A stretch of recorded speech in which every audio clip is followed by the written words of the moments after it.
Can the New Orleans Pelicans ever consistently contend without paying the luxury tax? And the Pels are reportedly interested in Rudy Gay.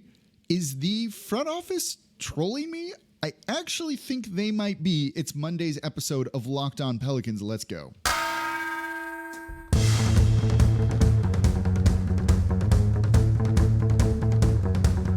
You are Locked On Pelicans, your daily New Orleans Pelicans podcast. Part of the Locked On Podcast Network, your team every day.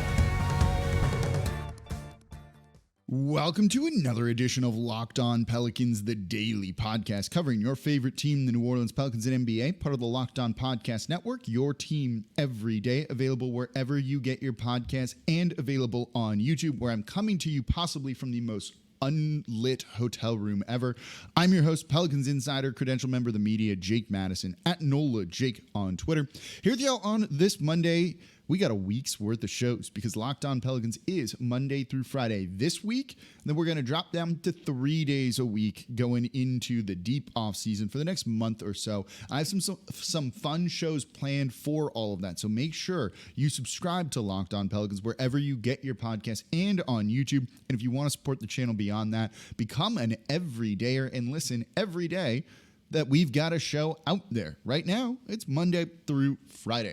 We're going to talk a little bit about ownership and the luxury tax. And then I am convinced that the Pelicans are trolling me, that the front office is actually trying to troll me here on Locked On Pelicans. And I'll explain why in the third segment of today's episode. And today's episode of Locked On Pelicans is brought to you by PrizePicks. First-time users can receive a 100% instant deposit match up to $100 with promo code Locked On. That's PrizePicks.com, promo code Locked On. So let's get into ownership and paying the luxury tax and what that intends and how the Pelicans can contend with all of that. And this actually comes from some listener questions here that were sent to me on Twitter. And the first one comes from Scott Israel, Scott_Israel on Twitter. And he says, do you think this team can be a consistent contender without being willing to ever go into the tax? So let's remind you that the Pelicans are one of two franchises that have never paid the luxury tax in NBA history. Every other team other than the Charlotte Hornets have paid the luxury tax at least one time. The Pelicans never have. And I'll be honest, it's tough to be a contender if you don't. 15 out of the past 20 NBA champions have paid the luxury tax.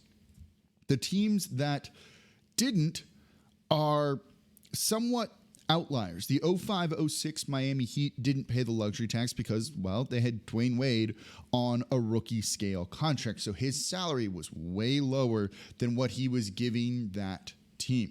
The next team that did it was the 13-14 San Antonio Spurs. So there's a jump of a number of years there.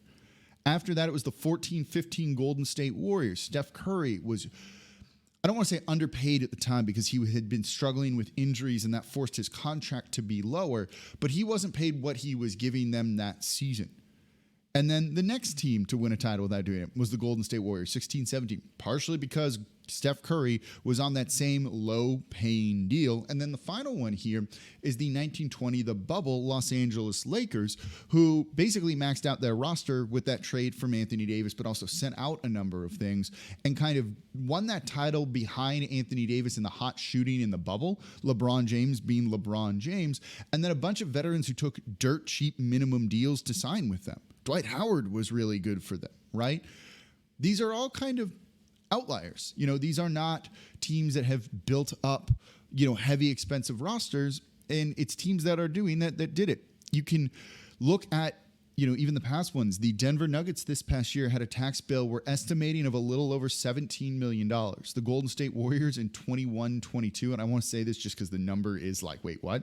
Was $170 million. The Bucks, a small market team, went into the luxury tax of $800,000 when they won their title in 2020-2021. The Raptors, $25 million. The Warriors, once Steph Curry got paid, $32 million. The Cavaliers, in their one title with LeBron James, $54 million. And that was David Griffin right there running all of that. The list goes on. truly to contend, if we're answering the question in like the truest sense here, is you got to pay the luxury tax. So with Scott's question here, do you think this team can be a consistent contender without being willing to ever go into the tax? They can be a playoff team. They can be a playoff team every year without going into the tax, but can they be a contender in like the truest sense of the word? And I look at that as maybe a conference finalist. So one of the final four teams in the NBA, I think like you look at those like, oh, those were the contenders because they're the only four teams that could have gone to the NBA finals. And I think that really fits. Maybe every now and then you could throw a fifth team in there that maybe was like decimated by injuries or something like that. But really, I look at it as a contender in any given year is, would you make the conference finals? Do we think you would make the conference finals? Did you make the conference finals? Without paying the luxury tax, I'm not sure. Not at least being a consistent contender. Maybe one year, if injuries happen to other teams and you stay healthy, you could kind of break through that way. But I don't think that team would ever really be a true contender. The way it would need to be done is this. This comes to sustainability. This is never a team that's going to attract big name free agents. And if you are an everydayer of the show, if you've listened for a long time, I've repeatedly said that free agency doesn't really exist in the NBA anymore. You don't see big name players, significant players, franchise, like guys that'll make you a contender changing teams in free agency. That's all done through trades. We're in the superstar trade era, not the superstar free agency era. So you don't need the money to spend in free agency. So I don't think it actually hurts New Orleans, even if they did have money. What you need to do is then build something sustainable with your draft picks. And it's not trade those draft picks for CJ McCollum, trade those draft picks for whatever star wants out of their current team. It's nailing your draft picks year after year after year so that when you get close to the tax, and look, this team, this roster as it is $2.9 million into the tax right now that they're trying to dodge, it seems like. You can let a guy go. You could dump someone good, and you've got a young player to replace them. Trey Murphy is going to be in line for a breakout season this year. If all of a sudden it's like, oh, we got to trade CJ McCollum or even Brandon Ingram, let's say, to like duck under the tax because they're too expensive. Well, you got your other guy waiting in the wings to carry you forward. Nail your draft picks, and you probably also do need to swing on upside. Jordan Hawkins, 14th pick, should be a good fit if he gets to be a 40% shooter from three, but I don't think he has the upside of some of the guys taken after him. And that can be okay for where this team is now. But if you want to build a contender, you need to have like next man up, like it's like shark's teeth, right? That one falls out and another one's right there. That's the type of, pipeline of talent on the current roster they need to have. But no one hits 100% of your draft picks. So it's going to be really hard to be a true contender without paying the luxury tax. So if this team isn't going to pay the luxury tax, if this team is going to be a little bit cheap, and look, they're doing that, and let's call it what it is, does that mean Gayle Benson needs to sell the team? Does that mean you should want a new owner? That will. Not so fast, not so fast at all. I don't think you want a new owner. Let's talk about why coming up here next in today's episode of Locked On Pelicans. Before we get to that, though, today's episode of Locked On Pelicans is brought to you by PrizePicks. PrizePicks is daily fantasy made easy. And what I love about it, you just pick 2 to 6 players, and if they go score more or less than their PrizePicks projection, you can win up to 25 times your money on any entry. And the best part is you're not competing against other people. It's just you versus the projections available. You're not playing against someone who has a wall of monitors, who's developed their own machine learning algorithm to beat you, who spends all day because they're a professional gambler. It's just you versus the numbers you see. You want to take Luka Doncic to score more than 26.5 points? You can do that. LeBron James to have more than 7.5 rebounds. Kevin Durant to have less than 6.5 assists. All of those are available for you. And PrizePicks offers projections on any sport that you watch, including the NBA, soccer, which is going on right now, whatever it might be. MLB is out there. Entries can be made in 60 seconds or less, and they also offer safe and fast withdrawals, and they're currently operational in over 30 states in Canada. So download the PrizePicks app or go to prizepicks.com to sign up and play daily fantasy sports. First-time users can receive a 100% instant deposit match up to $100. That's free money right there. If you deposit $100, PrizePicks will give you $100. If you deposit $50, PrizePicks will give you $50. Don't forget, enter promo code LOCKEDON at sign up for an instant deposit match up to $100. And thank you for making Locked On Pelicans your first listen today and every day. We're here Monday through Friday, the #1 Pelicans podcast. No one else coming to you like this, answering the questions that you want to hear. Send me your questions on Twitter while it still works, at NolaJake, because we got time this offseason and we're taking listener questions, turning them into a show right now. So if you want to support the channel, become an everydayer and comment down below on YouTube. I look there, I get your questions. We turn them into shows. I appreciate y'all making my life easier while giving you what you want to hear, because this show is for you. So we just talked about how the Pelicans probably can't be contenders if they don't pay the luxury tax. So does that mean like new ownership? Like, should you want Gayle Benson to sell the team, right? You know, you hear Lakers fans and others try and make fun of, like, denigrate the Pelicans by calling them a poverty franchise. But look, at times they act like it. So do you want something different? So Calvin and Hobo on Twitter asked me a very hypothetical question. Would you be willing to cut Zion, not trade, if it meant Gayle Benson sold the team? You can't pick who the new owner would be. It'd be a crapshoot. This hypothetical, I'll be honest, is pretty bad. No, I don't want to cut Zion to roll the dice on a new owner. If it was like you have to cut Zion, but you get to pick your new owner, different story. That wasn't the question here, and we're going to honor the question in today's show. But let's think about that for a second. That kind of opens the door for new ownership. You don't want that. You don't want that, and you don't want that right now. I'm trying to figure out exactly how to put this. For how many years this team has not taken professional basketball seriously in New Orleans, they took it seriously enough to keep it here. And I did a show last week on sovereign wealth funds, which can't take over teams just yet, but eventually that's going to happen.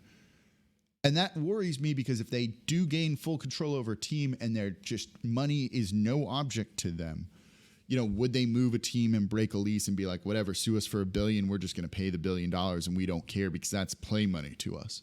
I think the answer to that could be yes. I would like the basketball team to be here. I enjoy going to every game. I think a lot of you do as well. Even if this team's not competitive, being able to go watch some of the best stars in the league come to New Orleans at least once a season, assuming they're not being load managed or otherwise out injured, is pretty awesome. I have seen LeBron James play so many times here in New Orleans. I don't know. I think there's something special about that, being able to see guys like Steph Curry, who actually hasn't played a game in New Orleans in a minute.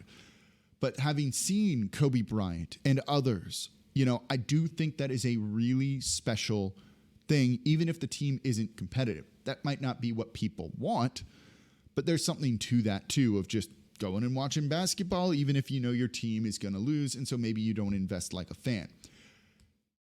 I don't know of another owner who might keep the team in New Orleans, you know, especially right now, given that, you know, their lease is running out. They're going to extend that with the Smoothie King Center for another couple of years, and then maybe look at a new arena.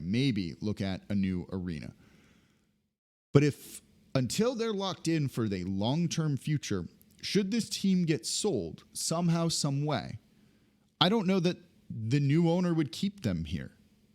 And don't want that. Don't want that at all. So no, I wouldn't cut Zion to roll the dice.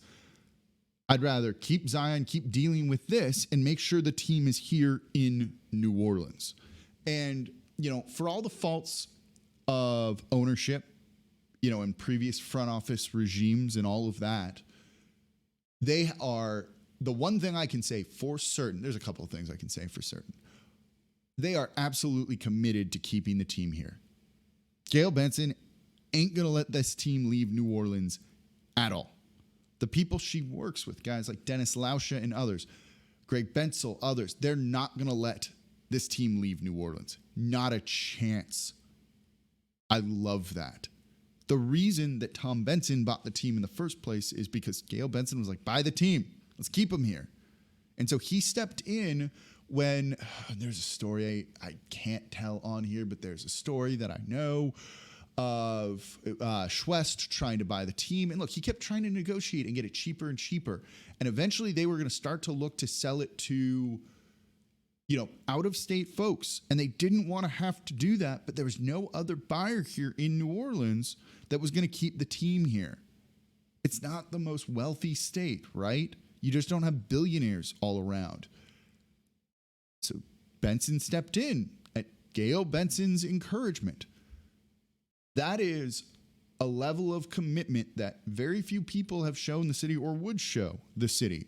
So, I don't want the choice to have to be being a contender and having the team, but I also want to have the team. And that shouldn't be the choice, right? If you're going to own it, do take it seriously, spend the money. And they're spending money. They're renovating, the practice facility and other things like that right now.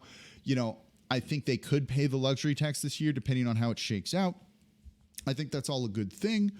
So it remains to be seen. But, if you don't pay the tax in the next year or two, maybe this is a slightly different discussion. I don't know if you need to spend $3 million plus the tax stuff on top of it, right? For this roster, when you look at money coming in, when the Golden State Warriors have a tax bill of, whatever that insane number was, $170 million just by them. Okay.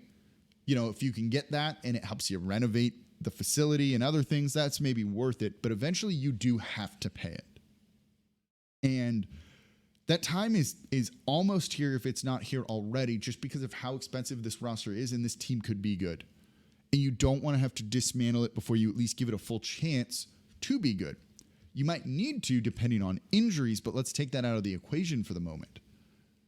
So no, I don't think they need new ownership, because I trust this ownership group to keep the team here more so than I would any other. Not an ideal situation if they're never going to pay the tax, but at the same point, I don't know. I like going to games. I like watching basketball. I think y'all do as well. And that's just kind of the reality of the situation. So coming up next, y'all, did you watch the live show we did? If you're looking at me on YouTube, I look frustrated, right? If you, I'm just laughing about this. I couldn't believe this. I said something on the live show, which was Thursday, which are every Thursday at 7 p.m.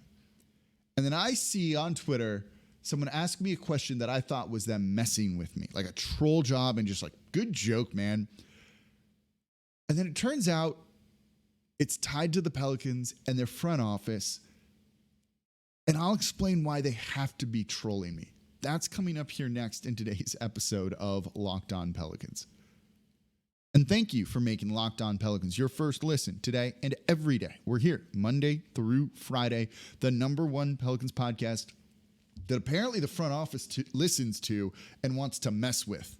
I'm 70%, 65% convinced that is the rationale for this league. So if they're going to listen to Locked On Pelicans, and I know they do, maybe not every, I don't think the front office is everydayers, but they listen. So does the coaching staff.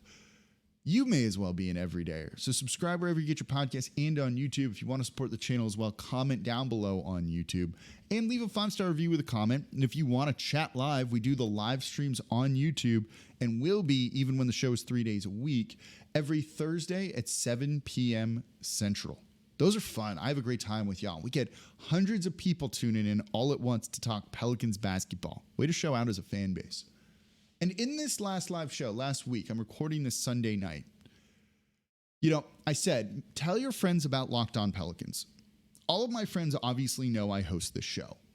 I like to think that I'm pretty smart about basketball. And they text me, I have 2, and I love them, and I'm not going to shame them here, and none of them are going to know who I'm talking about. Send me there's no dumb questions, right? But then every now and then you get something from someone and you're like, huh? Really? And so it was the Utah Jazz cut Rudy Gay, or was that the Oklahoma City Thunder cut Rudy Gay, whoever he got traded to.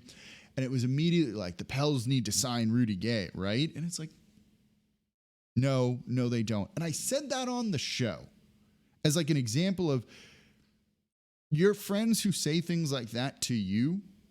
Make sure they're listening to Locked On Pelicans so that they don't say things like that to you and they know what's going on with the team.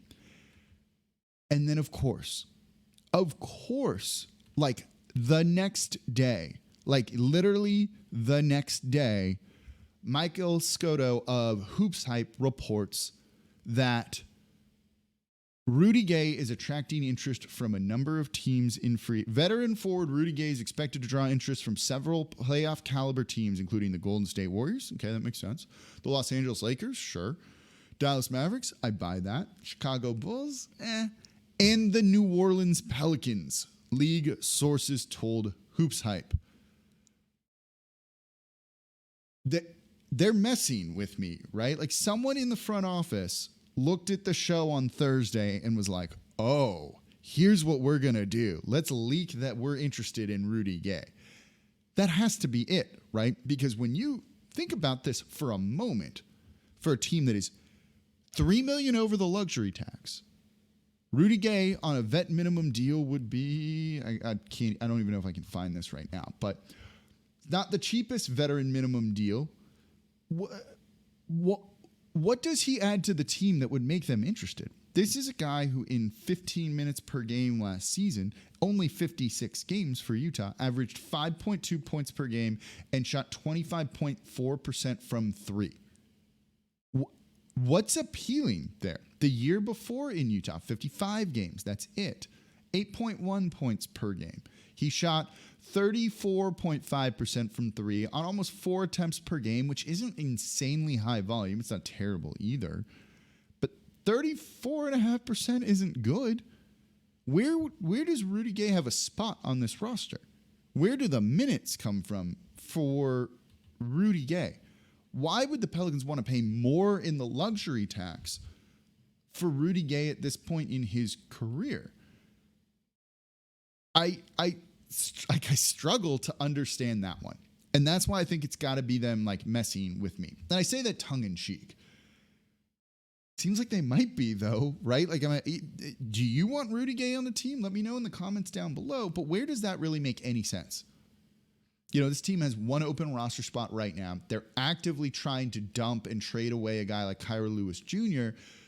to free up salary to duck under the luxury tax line, and then you're going to go right back into it by signing Rudy Gay. 5.1 point per game, 5.2 point per game, Rudy Gay from last season, who shot 38% from the field.